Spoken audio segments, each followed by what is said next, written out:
Hello, welcome to the Industry 4.0 Club. I'd like to wish a good local time to everyone. The main purpose of the Industry 4.0 Club is to engage the power of diverse worldwide talent to accelerate global evolution to Industry 4.0. We do this by hosting respectful, thoughtful, and interdisciplinary open conversations. Our aim is to create quality content on wide-ranging topics to expand the reach of the community. This is Women in Manufacturing. Our conversation focuses on tech and manufacturing. In this space, we discuss the perspectives and challenges of women at work and at home. Our topic of discussion today is titled Career Pivot, Art or Accident. I'm Carol Mitchell-Lin, an Industry 4.0 Club co-founder. For 6 years, I've been creating content for I-40 adoption in manufacturing. When I'm not supporting my fellow co-founders, I help manufacturers and service providers reach their customers with content strategies that prioritize expertise and experience. First, I'd like to introduce my co-host and fellow Industry 40 Club co-founder, Grace Donovan. Hi, Grace. Hello. Good morning, everybody, or good afternoon for a lot of you. I'm Grace Donovan. I am also a co-founder of the Industry 4.0 Club. Thrilled to be here today. And I am the executive director of the Rural Engagement and Vitality Center. So when I'm not here on the broadcast studio, I'm working on campus at a local rural university in Eastern Oregon to support talent development and create really vibrant and strong local economies by making sure that we have the skills and the talent locally to be able to fulfill the gaps in industry that we need. So really excited to be here and excited to talk with Joanna. Back to you, Carol. Thanks, Grace. And yes, we're excited to have as our guest today, Joanna Perz. Hi, Joanna. Hello. Good morning, good afternoon, good evening. Thanks for being here with us today. First, I'll let our audience them know a little bit about you. You are the Global Sustainability Manager at Ingersoll Rand, where you've been since 2014. And Joanna's held positions in finance, marketing, and product management. And she was involved in the formation of the Ingersoll Rand Women's Inclusion Group, where she currently serves as chair. And in addition to that, the WIM organization, Women in Manufacturing Organization, committee member on national and local WIM events, and has recently been appointed to the board of directors for Women in Manufacturing Education Foundation, which we'll talk a little bit more about later. On top of that, Joanna is passionate about developing women and promoting advancement through leadership programs, such as Women's Emerging Leaders Development and Sustainability Ambassadors programs. Also, Joanna, I don't know where you find the time, but you also serve on the council of OLA, a Hispanic Organization for Leadership and Advancement Inclusion Group. You do have a private life where you have some more time to, as a founder of Heart to Heart Initiative volunteering at a local children's hospital. And you have a passion for photography and fitness. So we appreciate you taking time to be with us today. Thank you so much for having me. While you described my little short bio, I was wondering when I find time for all this as well. I'm very honored to be here. Thank you for the invitation, and I'm really happy to share my story. As unique or ununique that may be, I hope that I will inspire at least one person here on the call or in a chat on LinkedIn, just to kind of embrace reality and don't be uncomfortable be comfortable with uncomfortable like I am right now, as obviously you can tell. to pursue some bigger goals that you set for yourself. So thank you so much for having me. Of course, that's a great way to kick things off. So I think, our first question, we just heard your bio, and you must have more than 24 hours in a day. You've cracked it. So we'd love to know if you could just tell us. Yes, that's true. So if you could just tell the audience a little bit more about yourself, kind of how, where you are today, and kind of the journey that got you to where you are right now at Ingersoll Rand. Okay. As Carol mentioned, I'm a global sustainability manager for Ingersoll Rand, and actually this is my first year. I completed my first year in this role. I have been with the company for over 8, almost 9 years in various roles and responsibilities. Prior to Ingersoll Rand, and I have shared a little bit of a journey just kind of to show you where I have been. And how long I've been, and if there were roles with multiple level of engagement, if I can say that, from a single contributor to a leader role. And, every role that I took was always a challenge and always something that I wasn't 100% comfortable with. And I know there's a stereotype going on that, women usually tend to be, they have to be perfect. They have to know, they have to be an expert in order to apply. I have always given a shot to something that I thought it was interesting, and I studied it. And I think we can cover that later, how tips and tricks of doing pivoting, and that worked for me. But where I have started, really, I don't know if you know this about me, and I have not shared with Grace or Carol. I was born and raised in Poland, so I spent half of my life there. And I was born into a communist country that later on in '89 became not, stopped being communist. And I remember those times still. And even though I don't look the age, I still remember. And I think the hard times that my parents experienced, I don't remember them as a child. There was a different reality, shaped me, shaped my very strong work ethics and discipline, watching my parents really working through, making their ends meet, and, making things happen despite difficulties, and really not stopping to do things, learning and continuing to develop. And in 2005, and if you want to, you can throw a little slide there that I shared with you, just to show you where I actually ended up to being in the United States. So I moved to US in 2005, and as a topic evolves, is it art or is it an accident? Some people say it's an accident, some people say it's a divine intervention, pure luck. But we did win. My husband and I moved to United States in 2005, and we did win a lottery. It was a green card lottery. However, being a citizen by choice, I had an option to stay or I had an option to go. And I think my kind of a tip here is that, accidents or those divine, opportunities can turn into actions and art, right? So it depends. It's your reaction to what you get, what things life throws at you, is what is shaping your future. In terms of career path, I really started with a very small company, very family oriented and owned company, doing everything. So it was a very small company. I did everything from invoicing to collections. So you can imagine the whole process.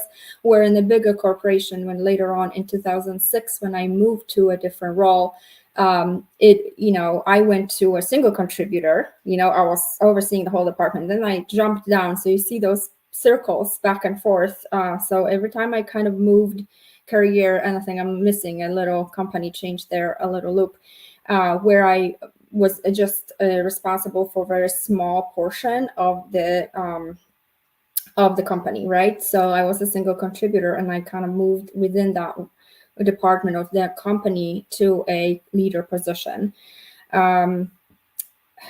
I can name you a few, maybe accidents or, those, if that's something we're going to pursue in this call. Accidents turned into action, right? Or turned into art. So first of all, the lottery, I made a living from the lottery from we could do anything with the lottery ticket. You could go, and I had to apply. I applied, we won, and then we made a living as a U.S. citizens by choice.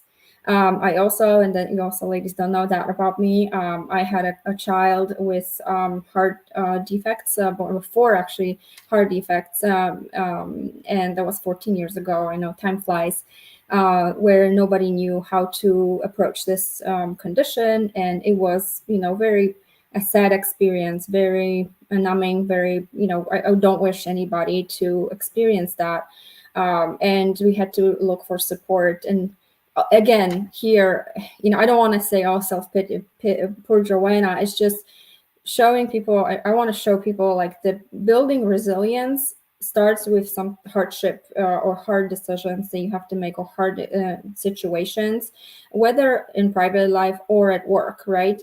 That happened during I was building my career, and I had my child, and I up until the moment where I was going on maternity leave and going to the hospital, nobody in the company, my direct reports didn't know that I am experienced things like that. So I could compartmentalize my life to the point that I could function as an employee. So really, from the very traumatic experience, I turned it into, you have 2 ways. You can just rely on other people to make decisions for you, like doctors, or you can, put on your research vest and start digging and learning about either, in this case, what the disease is, what is the treatment, what are the prognosis. And I ended up writing medical articles that were shared on forums, for cardiac technicians. And I had doctors approach me. I wrote a blog about it, and kind of document the whole journey that was not popular. And back then we didn't have as well-developed network of like Facebook or internet. I mean, Facebook was already there. I can't say it was so long ago, but it was not easy to find some groups. So I was like, where's that group? I need somebody to talk to, And I created that forum on Facebook. It's a private group with over 1,000 people globally now. I was able to visit families. I was able to, connect these people together to share common experiences. Another example of accidents or really bad, not unfortunate events was a loss of promised role. I'm not going to be very specific here, but there are situations where, and maybe many can relate to this, where you are, working really hard. You are, this next promotion is going to be yours, and you kind of sit and you just do your thing. And the next thing you know, there's another person moving in next to you who's taking your role. Again, you have this opportunity to be very sad, very bitter, and just maybe I'm quitting and move on to the different company. I took this as an opportunity to work harder at my role, and that opened up the door to even better opportunity than I was hoping for. So anyway, saying yes to new challenges and the leadership opportunities opened up. Like for me, chairing the women inclusion group for Ingersoll-Rand, participating even with women manufacturing. I built strong relationships to the point that I wanted to help more, and became a director on the board of directors for Education Foundation, because I do have the need to teach, to kind of like help people achieve their goals, and especially for in categories or in themes that I can contribute the best. I've been talking a lot. I don't know if I answer your question. That was wonderful, and thank you. I think we learned a lot about you, and I really appreciate just you sharing that story with us. And the first thing that struck me kind of about the slide that you shared, just kind of your career, is some of those perhaps like ups and downs of where you're a contributor, where you're a leader. I think oftentimes our vision is that things are very linear, and so we're just going to continually go up and up and up and up. And that is very much not the case. And I think there's a lot of work to kind of perhaps debunk that very linear mentality that we have of our careers, where it might feel like a failure. if you're not kind of on that up and up. And then personal things do affect that as well. You mentioned, your child had, heart problems, and, that does, balancing that is also kind of like a transition and a career bump oftentimes. If you're able to compartmentalize that, fantastic. But it's definitely difficult, right? And so these are the things that, we're balancing all the time, between work and home. And you showcased a lot of perhaps some of the opportunities or events of luck, right? Luck happens when you've prepared for it, I think, is a lot of ways. So I'm curious how you look at perhaps saying yes to opportunities that present themselves.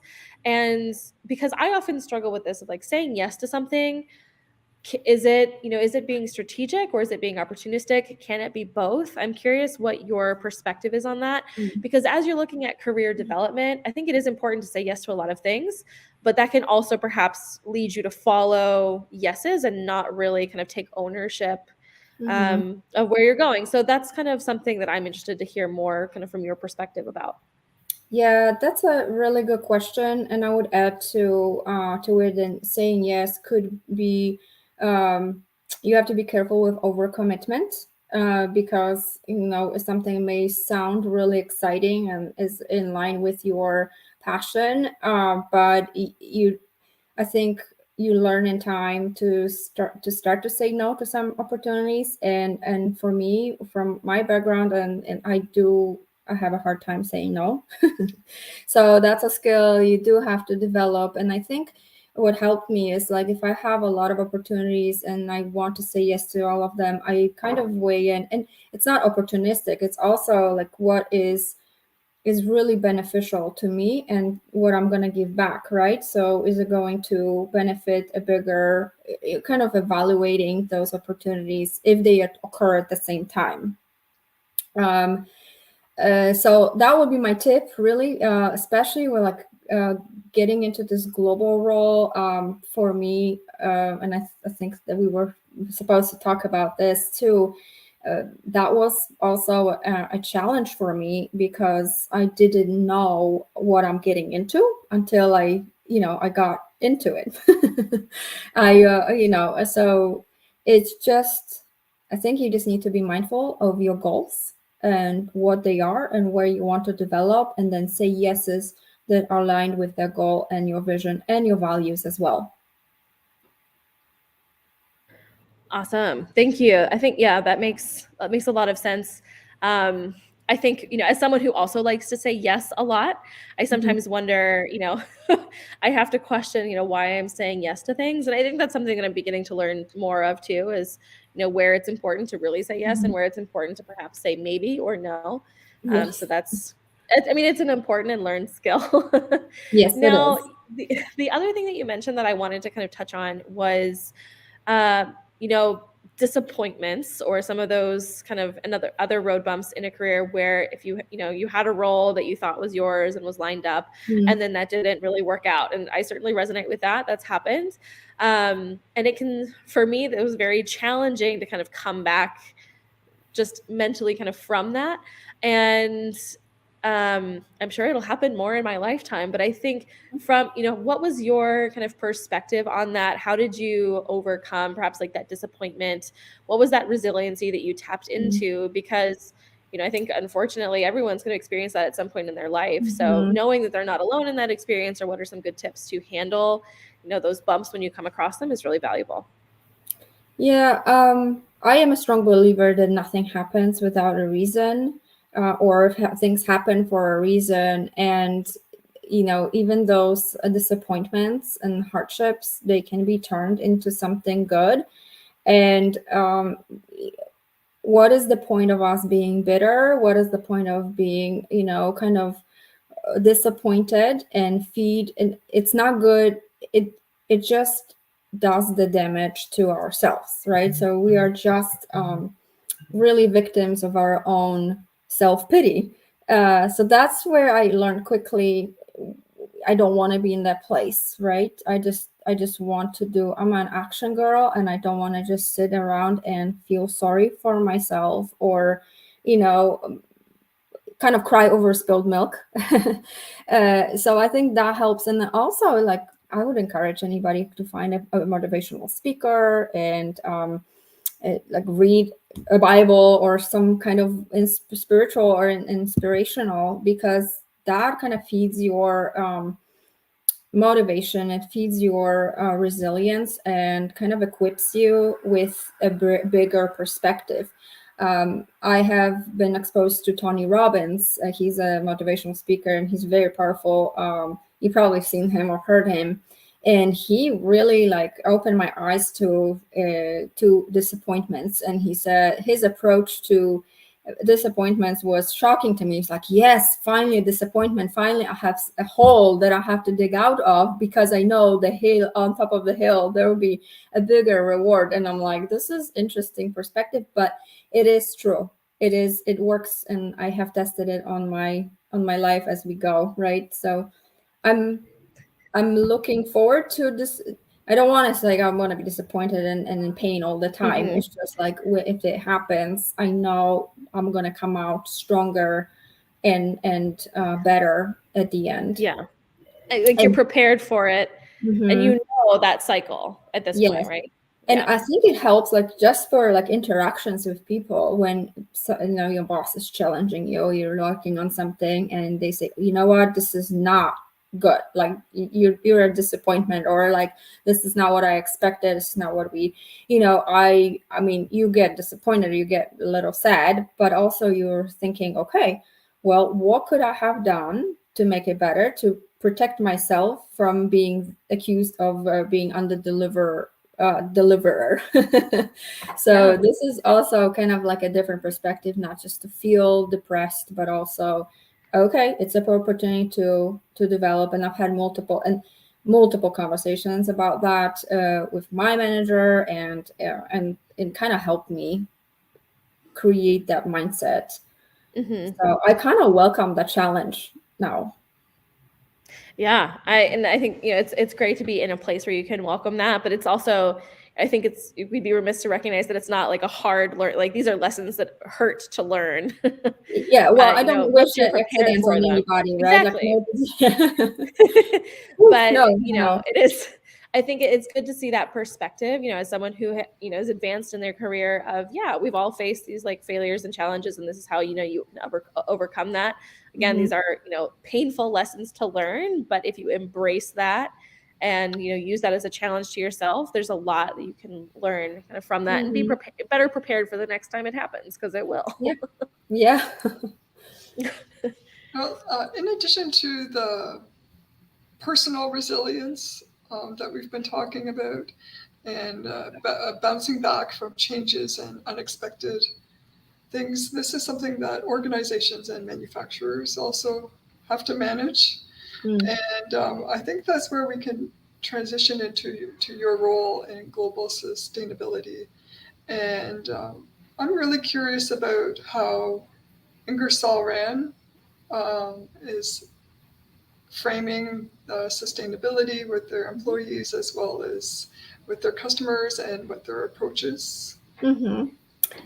That's a great question. And I think sustainability is no longer a buzzword these days. And we do sustainability every day, right? So like people and organizations, we build an ability to sustain, right? Our lives, our companies, a business, to leave some kind of legacy for the future generations, prolonging a lifespan of people, of products, and making it efficient and with less negative impact on people and environment, and and communities, and trying to make it better each day. And to that point, Ingersoll Rand's mantra, a theme, is making life better for our customers, employees, and the planet.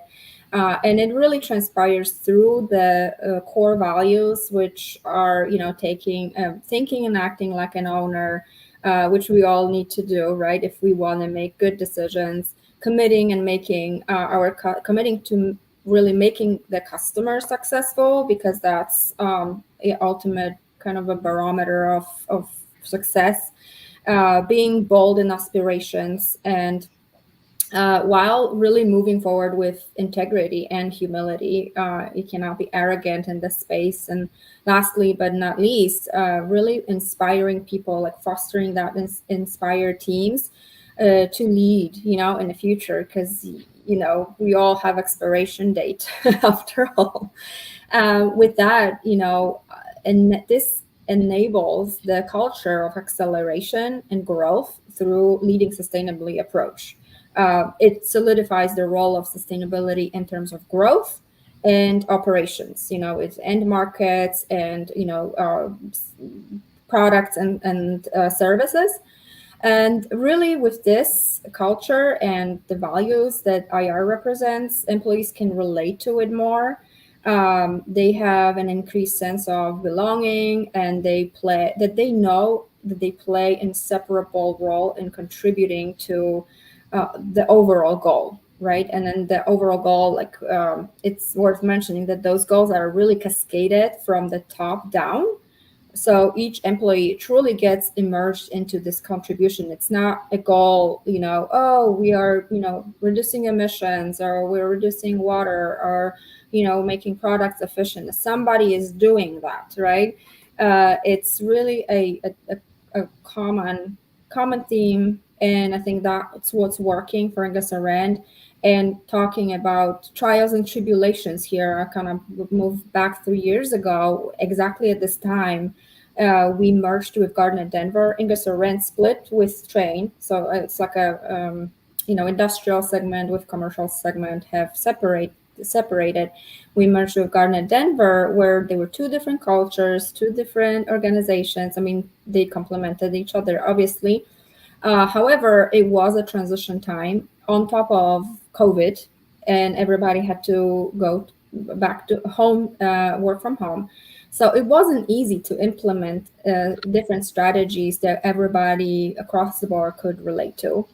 Um, I hope that answers the question. I mean, if anybody wants to learn more, I invite everyone to read a sustainability report that I'm working on with a plethora of team members. So looking forward to actually highlighting those impactful stories and impact that Rand has on their employees, customers, and environment. Yeah, when do you expect that to be published and done? You said you're working on it actively? Yes, June is the date, the month. All right. Yeah. I'll be on the We'll lookout. circle back for it. Now, you mentioned the participation with the employees there at Ingersoll Rand when it comes to sustainability efforts and ownership. And I wanted to know how the recent Earth Day events from last week, how they went from you and how they were received. Oh, yes. So that's a big event for us, especially for the sustainability team. We're orchestrating, kind of like facilitating the event across the globe for all the facilities. We enable them with marketing material, ideas, and we're tracking the results. So actually, as we speak, we're collecting everything. We have wonderful pictures. I actually kind of added a little bit of a extra bonus for anybody who has a really good picture. I'm going to publish it in a sustainability report, and if we pick one or a couple of them from that event, so it's like an extra incentive to see this is my picture on the report. I would like that. So we are collecting the results. What we focused on is planting trees. Really simple. Anybody can do, right? Planting trees, saving electricity, collecting waste. And then the other private, personal commitments. Our team here in Davidson partnered with a nonprofit organization, Earthshare for North Carolina. And that consolidates a lot of nonprofits around this area and partners corporations with nonprofits. So either it's cleaning the shoreline of the river, or planting trees, or pulling weeds for somebody, or deassembling bikes. That's what we did this year for rebuilding new bikes for children in underrepresented, or challenged areas of the community. So it's really for a good cause. We collected over 700 pounds of recycled material that we saved from landfill. So that feels really good. The engagement was really strong from everyone globally. Mm-hmm. Oh, you are on mute, Grace. Thank you. I clicked it. It did not activate. So you mentioned you're coordinating a lot of these initiatives across the country, as the global, ESG team. And I kind of, wanted to circle back and see, how some of your previous experience at Ingersoll Rand helped you build to this current role. And then as you've recently taken on this global role, what has been most rewarding and challenging about this transition? Apart from making global connections and super early and super late calls, you mean? Yeah. Yes.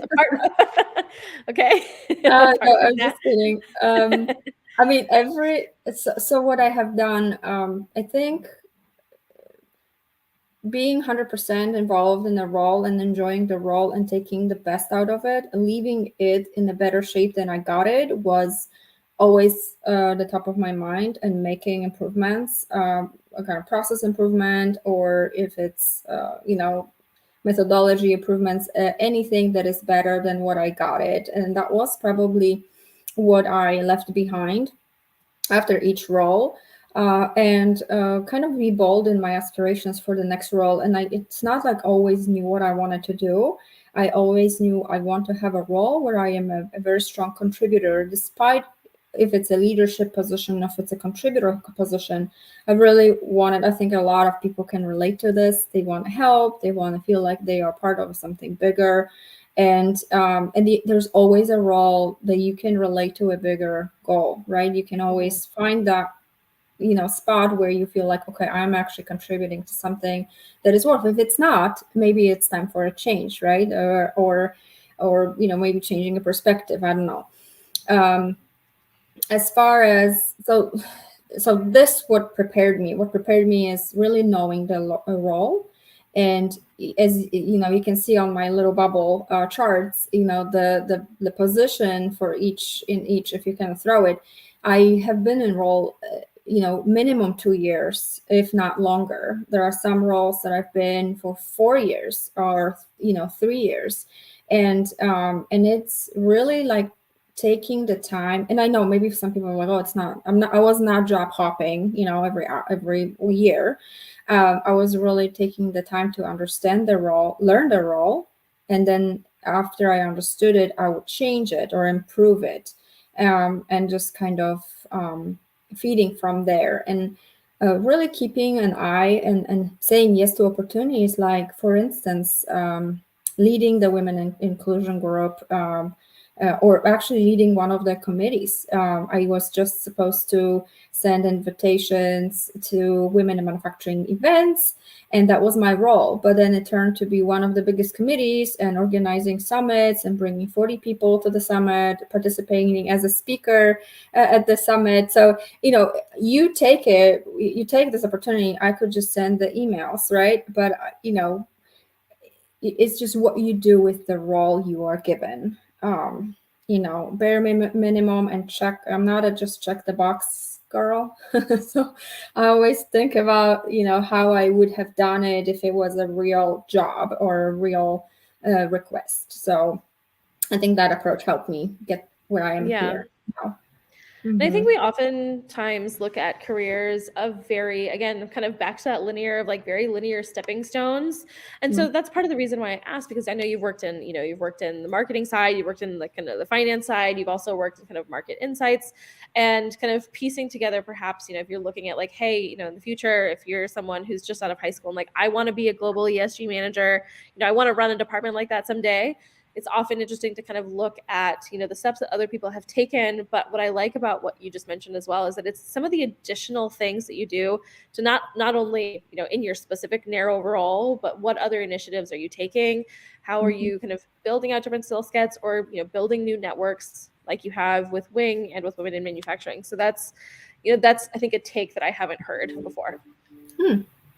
Glad to hear. I do have like to answer that question. I mean, to feed to this question, like we were talking about, Carol, like tips and some tips Yeah. for. So what happened? Like what helped me if I was in a different role, and it was the global sustainability manager wasn't even like in my wildest dreams as an opportunity. It was through the connections, actually. Like I just learned about it. I'm like, oh, I'll apply, but I want to know if I liked learning about the new opportunity too. So these are my little tips. If you are changing, pivoting, for instance, and you are ready for that career move, explore the new role, find out if you like learning about it, interview your coworkers, and also within this particular department or a segment of the business, and also prepare your questions and refresh your resume, just to do the homework and due diligence before you decide, oh, that sounds good, and then you just get yourself into a role that you are not happy with. Yeah, I'm gonna double down on that interviewing your coworkers piece. It's really, really important and really valuable. And if you don't have coworkers that are in a role that you want, like go find someone on LinkedIn that is. And because they have, it's just completely like, divorced from perhaps their corporate reality and yours. And so you can get some really great perspective. And I think that's just a great piece of advice, regardless, whether that's you're trying to get a job in a company or trying to make that pivot. Interviewing coworkers and connections on LinkedIn is a great way to go about it. Yep.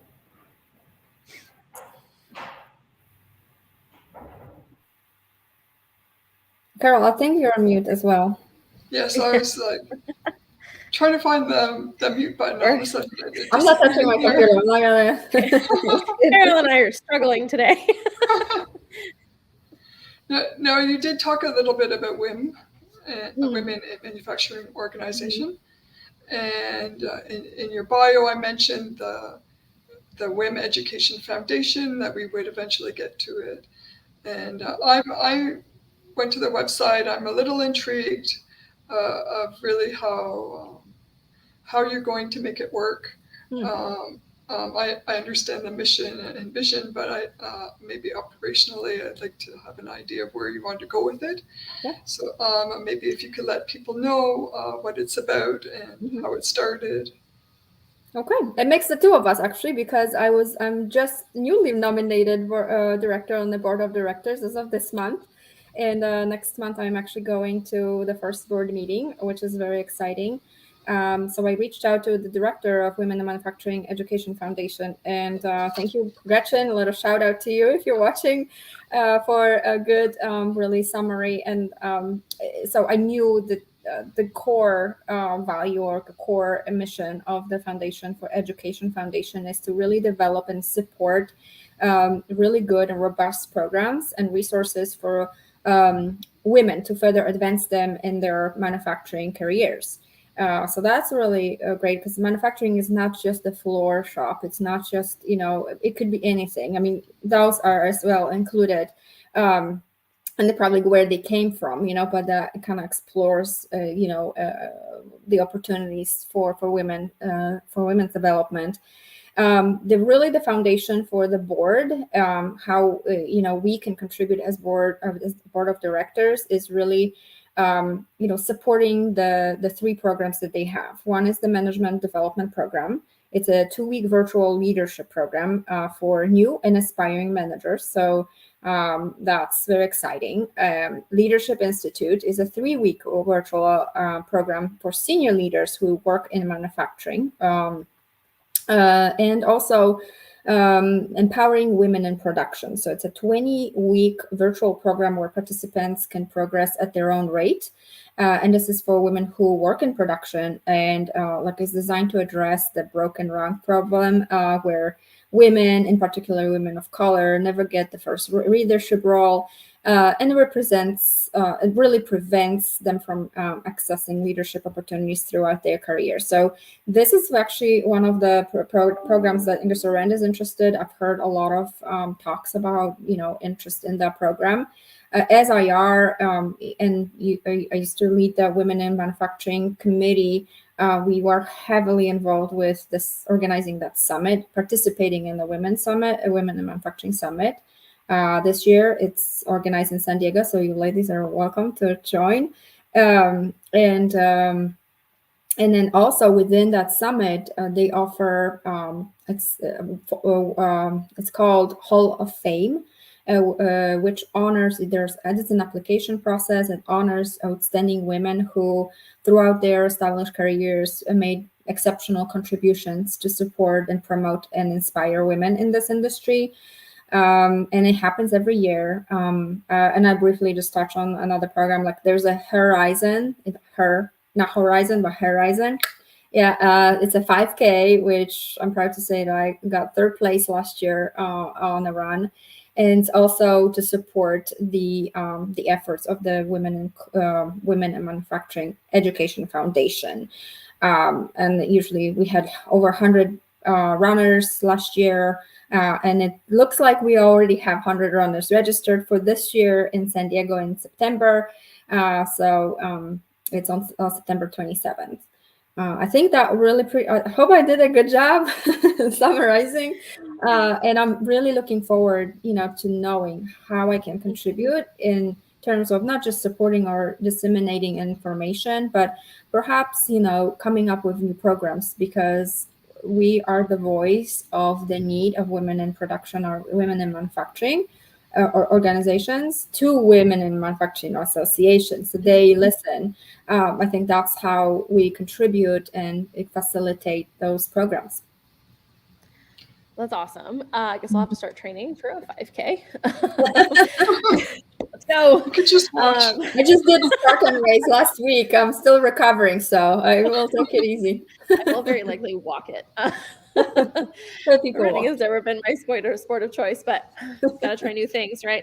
But as you were describing some, what the Women in Manufacturing Education Foundation offers, I think throughout our tenure as co-hosts of Women in Manufacturing, and just with the Industry 4.0 Club in general, we've had a lot of conversations around the need for STEM education and the need to support specifically women in production, where they are often the only of their identity, and it's even more pronounced when you have like women of color, very often more times the only one in the room with their intersectional identities.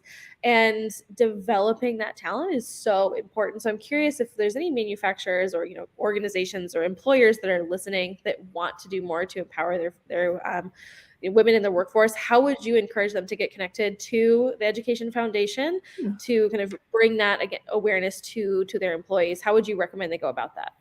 That's a very good question. Or for an individual, yep. Or for an individual to kind of get involved and kind of find those personal advancement opportunities, right?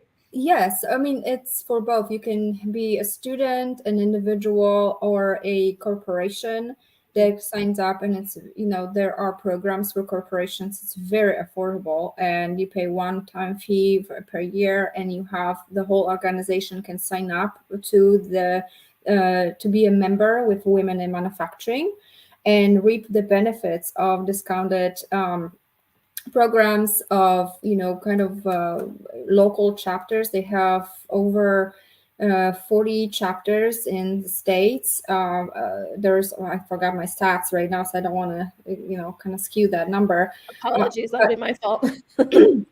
But anyway, the presence is there globally now. They're expanding to Europe, but in the United States, if you are a US-based organization, I would encourage to create a resource group, or sign up for that participation in Women in Manufacturing.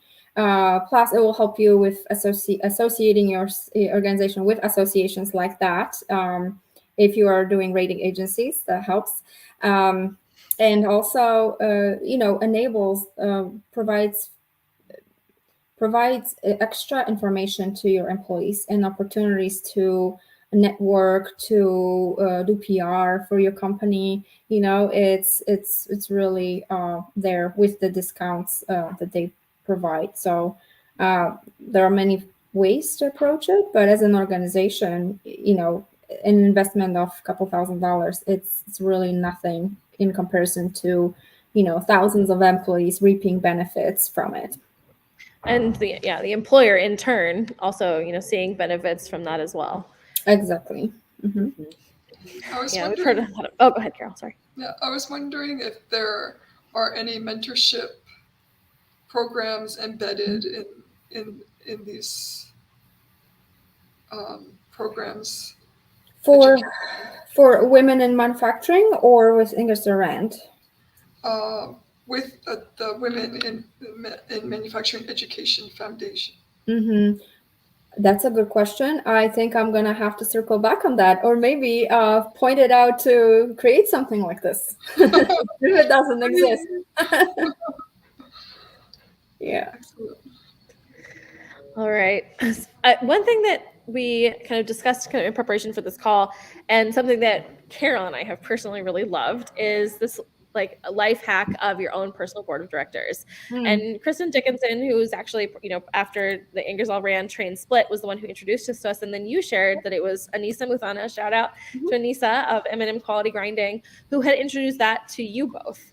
And so it was just really interesting to kind of have that full circle moment, because that's something that we've really enjoyed. But would you maybe explain it to those who haven't come across that concept, and how Mm. you've applied it in your own career? Oh yeah, that's really good. You know, if being on a personal board of directors, I mean, I hope I am on somebody's. If not, I always have my board of directors for women in manufacturing. But yes, I first also heard about the personal board of directors at the WIM Summit from Anissa as well. And we actually later on invited her to our company to be a guest speaker doing a lunch and learn session. Since then, I have really started looking at the relationships from a different perspective, and also started evaluating them from that lens, from this lens. And then I discovered that even though I have not been calling people in my life a board of directors, I do, and I think we all do have that circle of people, either friends or family, who play that specific role in our life. And I'm sure everyone who's not a complete hermit crab can say that about their relationships. And then the great really part of the board of directors is really utilizing those relationships in different ways. So, for instance, if you run to that person, if you have a trouble with your car, you always go to that person. If you have need to vent about work, you have that person to do so. And I think really people who help you navigate your career, like mentors, and it could be by appointment, or it could be really that you realize those people in your life are your personal board of directors. So that helped me a lot navigate my career. And I would like to really know that your inventory of your closest people around you, and you'd be surprised how many are already on your board. And furthermore, how empowering it is to enabling really to realize how they can impact the quality of life and personal development. And speaking of development, as we said, remember, it's a journey of endless opportunities. And no matter what level of life you think you are, and you have achieved, there's always room for that improvement. And also in terms of relationships and networking. Yeah, I was always someone who struggled with the idea of mentors. I thought that was my I think the way I approached that was that I always thought that it had to be a very formal kind of interaction, where I went to someone and said, "Hey, will you be my mentor?" and presented a whole list of things that I wanted to improve. And I always felt like I didn't have mentors, because that's always the structure that I envisioned that it needed to be in. Mhm. Oftentimes, at university, college, you say, "Oh, you can go see a mentor for this," and it was a very contractual relationship. And so that's always what I thought. And when I was introduced to the personal board of directors, that kind of framing for me really changed. And I realized, I took inventory and realized, oh, I do have a lot of people that are sitting on my board. It's going to change as my career goals change, as I kind of move on. Like, some board seats go back up for, appointment, as you Mhm. say. But that really helped me understand kind of the support network that I was already tapping into, and really leverage it in a new way to kind of advance that career. And just, it makes me feel more supported. Like, I know I've got these people that I can go to. So for me, that framing was just so helpful. Mm-hmm. So if anyone else is kind of struggling with that, maybe I don't have a mentor, think of it in a new way, because that's kind of the block that I was feeling. And like that, this concept really unlocked that for me. So that was fantastic. Yep. I hope that's also the case for a lot of people. Yeah. We're going to make this ubiquitous. I can say the Go same ahead, Carol. thing. Yeah, the same thing happened to me as well. Where your mentorship relationship doesn't have to be so formal. Mm-hmm. Just having a coffee chat with somebody that you can look back on it and reflect and say, every time I talk to that person, they always have like a nugget of interesting information. That qualifies for me someone as a personal board of directors, even though they don't even have to be in a leadership role. They could be somebody that just sees things in a different perspective. And so definitely I also got a lot of value from that conversation around personal board of directors. Yeah, that's definitely a very interesting concept and a perspective on your relationships that it's very refreshing and empowering. We just got a comment from Rhiannon Gallagher. Hi, Rhiannon.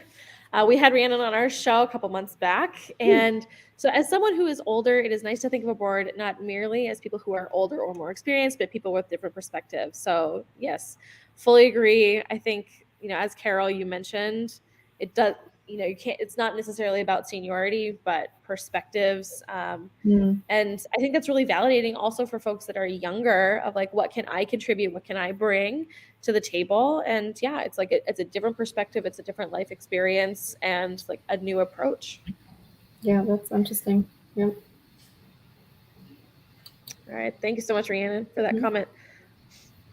So I know you've given us a lot of tips and tricks kind of throughout this conversation for folks who are, looking at ways to kind of build and develop their career. And your story is really impressive. And I think it's a great combination of, again, saying yes to opportunities, recognizing some of these challenges and how it builds resilience and gives you a vision for what you're looking for. And so do you have any final advice for anyone who's perhaps feeling really stuck and doesn't know that it needs to build momentum kind of in their careers and they're looking for a change? I do, and I actually took a note of a few. Probably it's not an exhausting list, but some of them that come from my experience are really develop this resilience. And it doesn't matter, you don't have to go through tribulations. It's just the super important skill that helps you bounce back quickly after, a disappointment or, kind of a change of goals.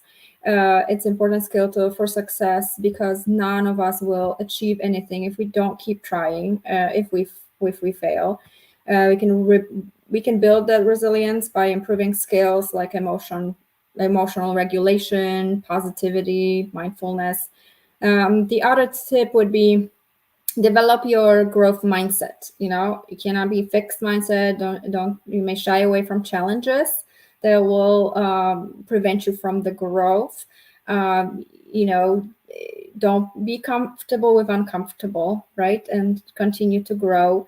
With that, learn something new every day. That's actually, I'm stealing it from my coworker here, but he always says, learn something new every day. And it's really true. Is it a class or is it a new skill, or you pick up a magazine to read something, another language or software program, something that keeps you kind of keep going. And, if it's in line with your passion, that's even better.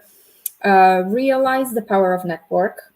That will be my next tip, where you really interacting with so many people, especially online.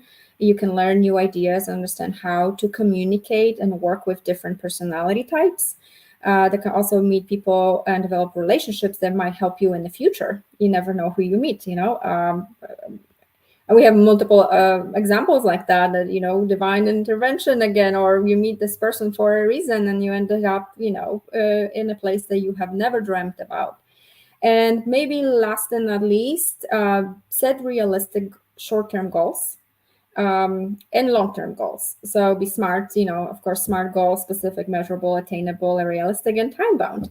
And this is something that actually Ingersoll practices really very consistently with their employees.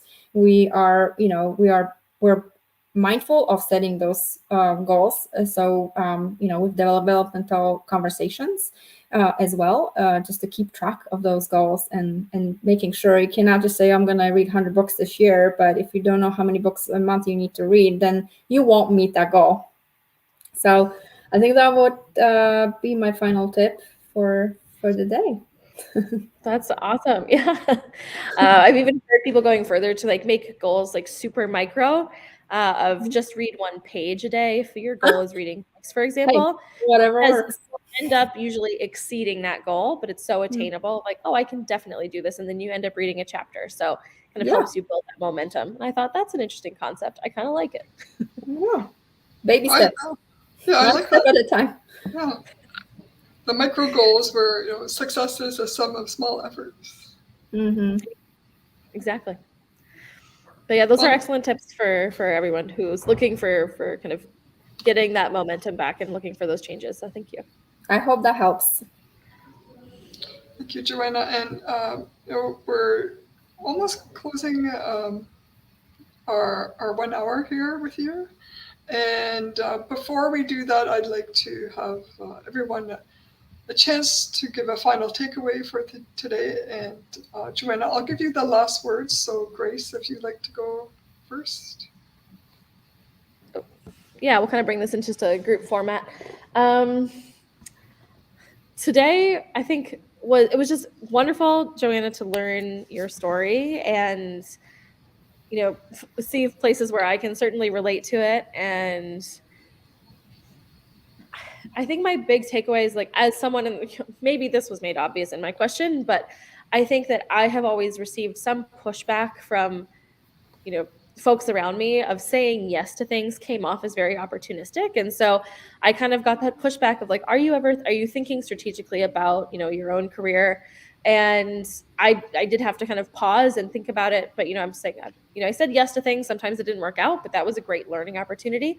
So I appreciate kind of your approach to saying yes to things. And I think it is something that as we grow, we learn to be, more judicious with those yeses. But I think it's opened you up to a lot of experiences, myself, and I think for you as well, that you wouldn't have otherwise had if, yes wasn't on the tip of your tongue. So I just found that personally very validating. And I think, it's an encouragement to people to be open to new opportunities, even if it is coming from out of left field. Because while it might not be viewed as strategic, there can certainly be opportunities there, and, you never know. So you might as well. So I appreciate that perspective. Thank Carol? you, Grace. Yes.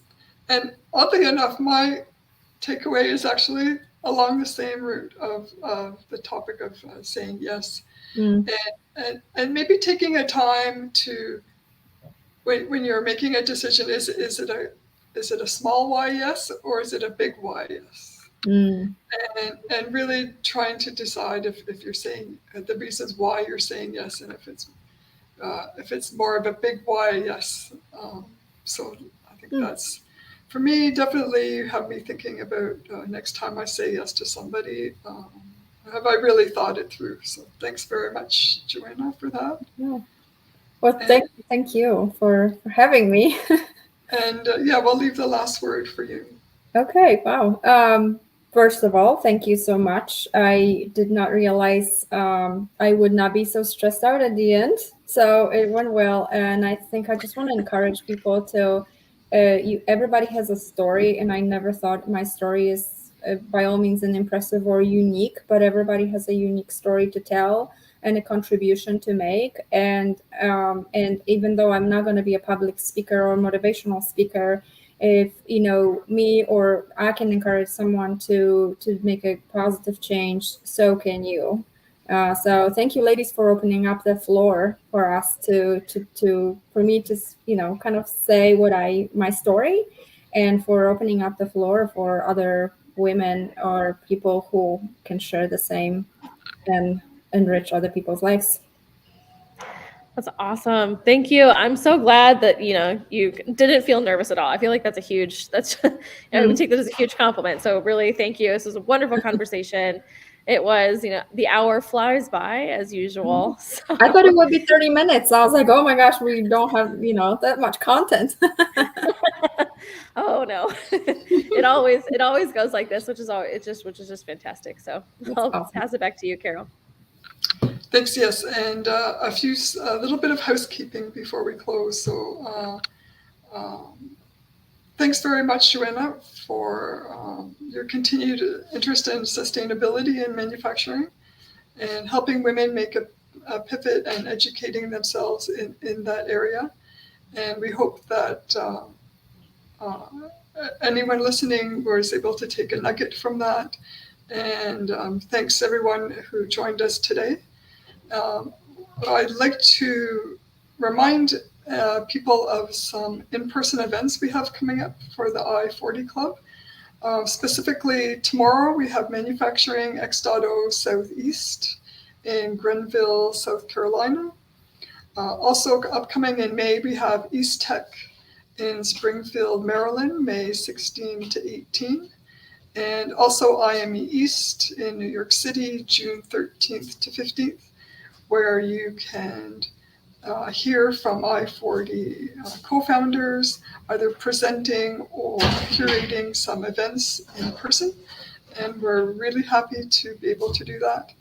And also, if you have a chance, visit the Industry 4.0 Club.com. Actually, it's industry40club.com for our new branding and our new look. So we hope you can do that.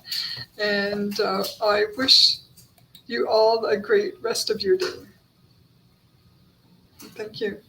Thanks, everyone.